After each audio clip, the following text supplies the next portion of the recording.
bëhet njeriu militant politik dhe pse disa kalojnë në dhunë verbale ose fizike.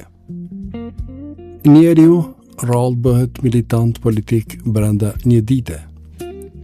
Zakonisht është një proces gradual ku ndërthuren identiteti, frika, zemërimi, ndjenja e padrejtësisë, propaganda, presioni i grupit, liderët karizmatik, rrjetet sociale, mediat dhe ndonjëherë dhe tipare personale si impulsiviteti, nevoja për rëndësi dhe mungesa e vetë kontrollit.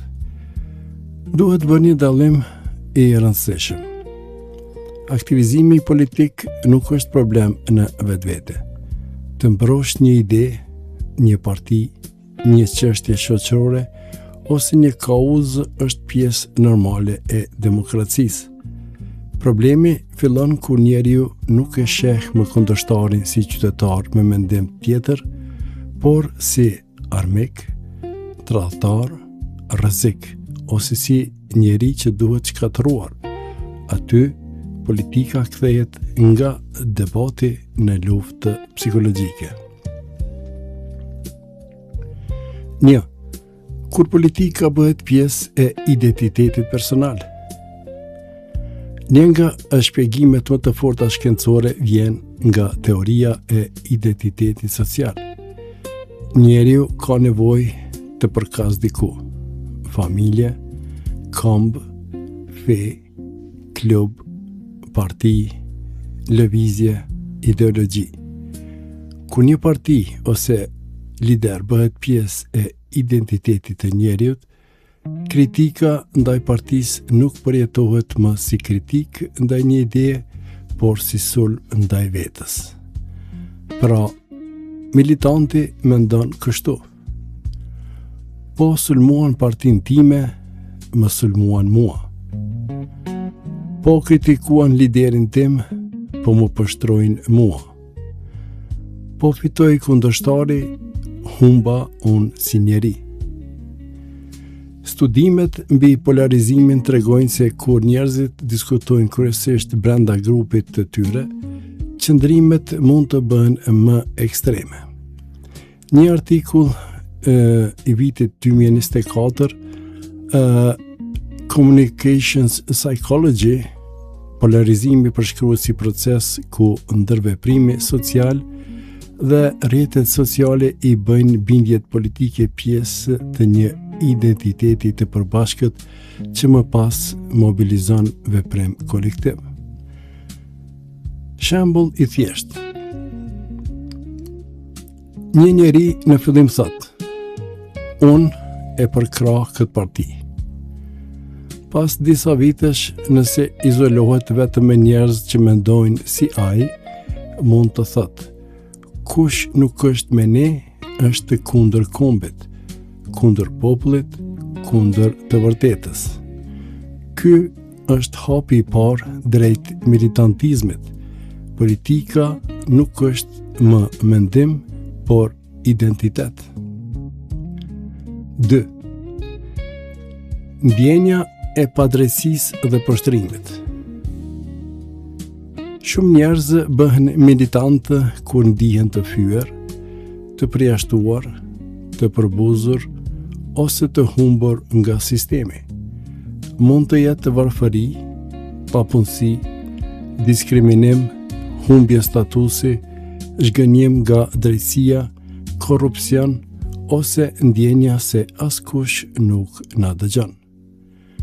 Por shkenca tregon se nuk mjafton vetëm varfëria ose arsimi i ulët për ta shpjeguar radikalizmin. Një përmbledhje sistematike mbi radikalizmin kognitiv dhe sjellor gjeti se faktor sociodemografik shpesh ka ndikime më të vogla, ndërsa faktorët përjetimor, qëndrimet, rrethi shoqëror dhe faktorët psikologjik lidhen më fort me qëndrime dhe sjellje radikale. Kjo do të thotë nuk radikalizohet vetëm ai që është i varfër, mund të radikalizohet edhe njeriu i arsimuar, i pasur me pozitë nëse ndihen se identiteti, dinjiteti ose grupi i tij është në sulm. Shembull, një person që për vite të tëra dëgjon se grupi ynë është rrahtuar, ne jemi viktima, ata na kanë marrë gjithçka, mund të filloj ta shoh dhunën si mbrojtje, jo si agresion. 3. Nevoja për rëndësi personale. Dua të jem dikushi. Një teori shumë e rëndësishme në psikologjinë e radikalizmit është kërkimi i rëndësisë personale. Studiuesit Arje Krunglanski dhe kolegët e tij argumentojnë se disa njerëz tërhiqen nga ekstremizmi sepse ai u jep ndjenjën se janë të rëndësishëm, të veçantë, luftëtar të një kauze të madhe. Studimi i tyre mbi psikologjinë e radikalizmit u botua në Political Psychology. Kjo ndodh sidomos kur dikush ndihet i pavlerë, i injoruar, i poshtruar ose pa ndikim në jetë. Një lëvizje radikale i thotë: ti nuk je askushi. Ti je ushtar i së vërtetës. Ti je mbrojtës i kombit. Ti je pjesë e një misioni historik. Ti je më i zgjuar se masa që fle. Kjo është psikologjikisht shumë e fuqishme. Një njeri që nuk ndihet i rëndësishëm në jetën e përditshme, pa pritur ndihet hero brenda grupit politik. 4. Zemrimi moral. Kur njeriu mendon se është në anën e së mirës absolute. Një faktor tjetër është bindja morale absolute. Kur një çështje politike përjetohet si betejë mes së mirës dhe së keqes, kompromisi duket si tradhti. Kjo nuk do të thotë se morali është i keq. Përkundrazi, morali është i domosdoshëm. Por kur njeriu beson se vetëm ai dhe grupi i tij janë të pastër, ndërsa kundërshtari është i ligë, i ndyrë, armik, atëherë hapet dera për urrejtje. Studimet mbi bindjen morale tregojnë se ajo mund të rrisë angazhimin politik, por edhe intolerancën, rezistencën ndaj kompromisit dhe pranimin e mjeteve të ashpra për të arritur qëllimin. Një përmbledhje mbi moral conviction thekson se bindjet morale mund të lidhen me dogmatizëm, intolerancë dhe veprime ndëshkuese, përfshirë edhe dhunën në raste ekstreme. Shembull, një qytetar normal mund të thotë: unë nuk pajtohem me atë parti. Një militant i radikalizuar thotë: ata janë e keqja. Ata nuk meritojnë të flasin. Ata duhen zhdukur nga skena. Ky ndryshim gjykësor është shumë i rrezikshëm, sepse para se të ndodhë dhuna fizike, shpesh ndodhë dhuna morale dhe gjykësore. 5. Propaganda dhe përsëritja e mesazhit. Propaganda nuk funksionon gjithmonë duke e bindur njeriu me njëherë. Ajo funksionon shpesh me përsëritje. Një mesazh i përsëritur shumë herë fillon të duket i vërtetë edhe kur nuk është i provuar. Propaganda zakonisht përdor këto teknika. 1.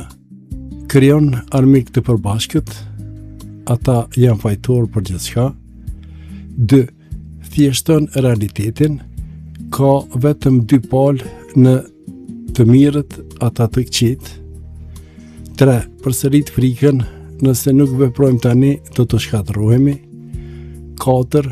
E madhëron liderin, vetëm ai na shpëton. Dhe 5. E poshtron kundërshtarin, ata nuk janë njerëz normal, janë tradhtar. Një shembull ekstrem historik është Ruanda.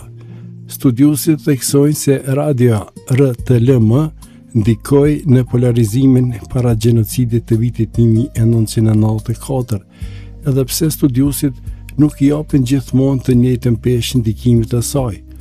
Në literaturë pranohet gjerësisht se ajo kontriboi në polarizim dhe në nxitjen e armiqësisë.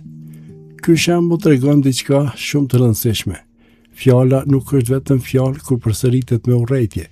Autoritetet me qëllim politik, fjala mund të përgatisë terrenin emocional për dhunë.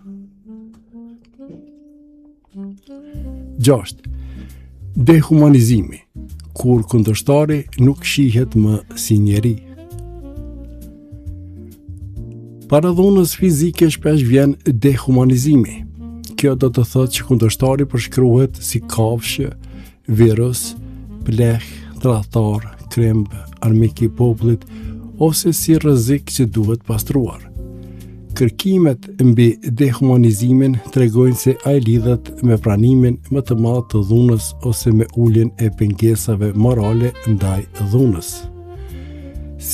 Sipas një studimi në literaturë të lidhur me këtë fushë kanë treguar se dehumanizimi është i lidhur me dhunën instrumentale dhe mbështetjen për masa të ashpra ndaj grupeve të tjera. Përmbledhjet e fundit e trajtojnë dehumanizimin si faktor të rëndësishëm në ekstremizmin e dhunshëm. Shembull praktik. Kur dikush thot, ata janë kundërshtar politik, ende ka hapësirë për debat. Kur thot, ata janë tradhtar që duhen shtypur, debati po shkon drejt armiqësisë. Kur thot, ata nuk janë njerëz, aty rreziku rritet shumë. 7. Presioni i grupit dhe frika nga përjashtimi. Shumë militantë nuk janë domosdoshmërisht njerëz të dhunshëm në jetën private, por brenda grupit sillen ndryshe. Pse? Sepse grupi jep shpërblim dhe ndëshkim. Nëse ti flet më ashpër, grupi të duart roket. Nëse sulmon kundërshtarin, grupi të quan trim. Nëse dyshon, grupi të quan të shitur. Nëse kërkon dialog, grupi të quan të dopt. Kështu krijohet një garë e brendshme, kush është më besnik, kush është më i ashpër, kush e urren më shumë kundërshtarin. Kjo quhet shpesh radikalizëm përmes konkurrencës brenda grupit. Në studimet mbi radikalizmin politik, McClay dhe Moskolenko theksojnë se radikalizmi nuk shpjegohet vetëm me psikologjinë individuale, por edhe me dinamikat e konfliktit mes grupeve. Ata propozojnë edhe modelin e piramidës, ku vetëm një pakicë në maj kalon në dhunë, ndërsa poshtë janë shumë më tepër simpatizantë, mbështetës ose njerëz që justifikojnë dhunën. Kjo është shumë e rëndësishme. Jo çdo militant të bëhet i dhunshëm, por një kulturë që e justifikon dhunën krijon terren për ata pak individ që janë gati ta kryejnë atë. 8. Roli i liderit kur autoriteti e normalizon dhunën. Liderët politik kanë fuqi të madhe psikologjike. Ata mund të ulin tensionin ose të ndezin atë. Kur një lider thot, kundërshtari është armik, ndjekësit më të zjartë e marrin këtë si leje morale. Këtu hyn edhe mekanizmi i bindjes ndaj autoritetit. Eksperimentet klasike të Stanley Milligramit mbi bindjen ndaj autoritetit treguan se njerëzit mund të kryejnë veprime që bien ndesh me përgjigjen e tyre, ku një figurë autoritare u paraqet si të nevojshme ose të lehtëshme. Këto eksperimente sot diskutohen edhe për kufizimet etike, por mbeten të rëndësishme për të kuptuar fuqinë e autoritetit mbi sjelljen njerëzore. Në politikë kjo shfaqet kështu. Lideri e di më mirë. Po e tha ai, duhet të jetë e vërtetë. Po na kërkon të luftojmë, atë lufta është e drejtë. Ky është moment i rrezikshëm sepse përgjegjësia personale tretet brenda bindjes ndaj autoritetit. 9. Rrjetet sociale, mediat, përshpejtues i zemrimit. Rrjetet sociale nuk kërkojnë gjithmonë urrëtitjen nga hiqi, por e përshpejtojnë. Ato japin shpërblim për reagime të forta, sharje, tallje, video të zemruara, etiketime, turprim publik. Algoritmet shpesh e shpërndajnë më shumë përmbajtjen që ngjall reagim emocional. Një studim i vitit 2021 analizoi bisedat në Facebook midis grupeve protestuese të kundërta në SBA dhe Britani. Autorët gjetën se më shumë përfshirje online mes grupeve kundërshtare lidhej me më shumë dhunë kur ato grupe takoheshin fizikisht në protesta. Ata theksojnë se kjo lidhje nuk provon domosdoshmërisht shkakësi të drejtë për drejtë, por tregon se komunikimi armiqësor online mund të jetë tregues i temperaturës së konfliktit. Shembull, 2 grupe politike fillojnë me debate online, pastaj vijnë ironit, pastaj sharjet, pastaj kërcënimet, pastaj secili grup poston video për të treguar sa të rrezikshëm janë ata të tjerët. Kur takohen në rrugë, ata nuk takohen më si qytetarë, por si armiq të përgatitur psikologjikisht. 10. Dhuna verbale si shkallë para dhunës fizike. Dhuna fizike rrallë fillon para përgatitje gjuhësore. Fillimisht ndryshon fjala, pastaj ndryshon perceptimi, pastaj ndryshon sjellja. Shkallët janë shpesh këto. 1. Mos pajtim, nuk jam dakord me ty. 2. Përbuzje, ti je budalla. 3. Etiketim moral, ti je tradhtar. 4. Dehumanizim, ju jeni plehra. 5. Kërcënim, ju duhet zhdukur. 6. Justifikim i dhunës, ata e meritojnë. 7. Dhunë fizike, sulm, rrahje, dëmtim, vrasje. Në psikologji kjo lidhet me uljen e frenave morale. Sa më shumë që kundërshtari paraqitet si jo njeri, si rrezik ekzistencial ose si armik absolut, aq më lehtë justifikohet dhuna. 11. Pse disa bëhen vetëm militantë verbal, ndërsa disa kalojnë në dhunë fizike. Këtu ka disa dallime të rëndësishme. Shumë njerëz mund të flasin ashpër, por kur nuk godasin fizikisht. Ata që kalojnë në dhunë zakonisht kanë kombinim faktorësh.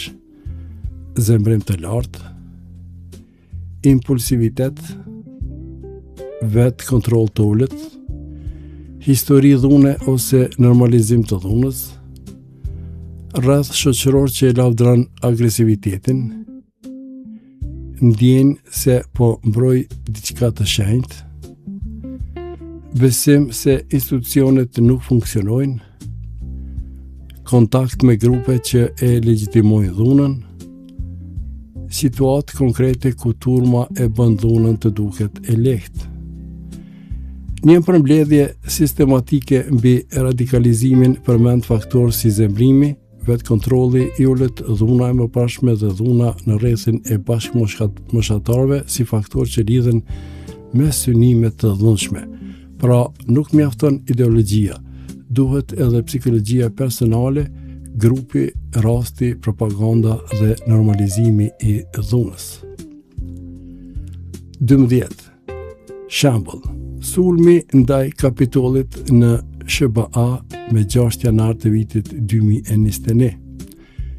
Sulmi ndaj Kapitollit në SBA është shembull modern se si një turm politike mund të kaloj nga besimi fort, zemrimi dhe mobilizimi në dhunë fizike.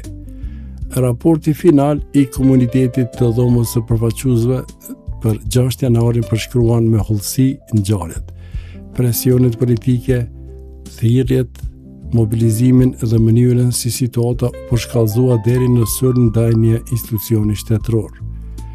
Ky shembull tregon se kur njerëzit besojnë se sistemi është i vjedhur, se ata janë viktima të një padrejësie historike dhe se liderët ose figurat që ndjekin i nxisin të veprojnë në një pjesë e turmës mund ta shohë dhunën si detyrë patriotike. 13. Pse militantët shpesh nuk e shohin veten si të dhunshëm? Shumë militantë nuk thonë unë jam i dhunshëm. Ata thonë unë po mbrohem, unë po mbroj popullin, unë po mbroj të vërtetën, unë po luftoj tradhtarët, unë po bëj atë që duhet. Ky është mekanizëm psikologjik shumë i rëndësishëm. Dhuna riembrohet si mbrojtje. Kur njeriu mendon se po mbron diçka të shenjtë, ai mund të bëjë gjëra që në rrethana normale do t'i dënonte. 14. Shenjat që tregojnë se një person po bëhet militant i rrezikshëm. Disa shenja paralajmëruese janë: nuk pranon asnjë informacion që bie ndesh me bindjen e tij. I quan të gjithë kritikët armiq, tradhtar, të shitur. E sheh liderin si të pagabojshëm. Përdor shpesh gjuhë njerëzuese. Thotë se dhuna ndonjëherë është e nevojshme. Gëzohet kur kundërshtari poshtrohet ose dëmtohet. Shpërndan teori konspirative pa prova. Izolohet vetëm në grupe me mendim të njëjtë. E sheh kompromisin si dobësi. E mendon se ligji vlen vetëm kur i shërben grupit të tij. Këto nuk provojnë se personi do të bëhet i dhunshëm, por tregojnë rritje të rrezikut psikologjik dhe shoqëror. 15. Si parandalohet militantizmi i dhunshëm? Parandalimi nuk bëhet duke i tallur militantët, sepse tallja shpesh i radikalizon më shumë. Duhet një qasje më e mençur. 1. Edukim mediatik. Njerëzit duhet të mësojnë të dallojnë faktin nga propaganda, lajmin nga manipulimi, kritikën nga urrejtja. 2. Kontakt njerëzor me kundërshtarin. Kur e njeh njëri tjetrin si njeri, jo si karikatur politike, bie dehumanizimi. 3. Lider që ulin tensionin. Liderët duhet të dënojnë qartë të dhunën, edhe kur vjen nga mbështetësit e tyre. 4. Institucionet të besueshme. Kur njerëzit besojnë se drejtësia funksionon, ka më pak gjasa të kërkojnë drejtësi me dorën e vet. 5. Debat pa poshtrim. Njeriu mund të kundërshtoj ashpër një ide pa e shkatruar dinjitetin e personit që e mban atë ide. 6. Ulje e izolimit social. Shumë radikalizime ndodhin kur personi mbyllet në një botë të ngushtë informative dhe emocionale. Si përfundim, njeriu bëhet militant politik kur politika nuk është më vetëm mendim, por bëhet identitet moral absolut, përkatësi grupi dhe mjetë për të marrë vlerë personale. Ai shtyhet drejt dhunës kur kundërshtari paraqitet si armik, kur grupi e shpërblen agresivitetin, kur lideri e normalizon gjuhën e urrejtjes, kur propaganda e përsërit frikën dhe kur rrjetet sociale mediat e ndezin zemërimin. Dhuna verbale dhe fizike nuk lindin nga një shkak i vetëm. Ato lindin nga një përzierje faktorësh: frikë, zemrim, poshtrim, identitet i kërcënuar, moralizim ekstrem, dehumanizim, presion grupi dhe humbje e besimit në institucione. Demokracia nuk rrezikohet nga mendimi ndryshe. Përkundrazi, demokracia jeton nga mendimi ndryshe. Ajo rrezikohet kur njeriu nuk e doron më mendimin ndryshe dhe fillon ta shoh kundërshtarin si armik që duhet heshtur, poshtruar ose shkatëruar. Lexoj Hysni Baliu.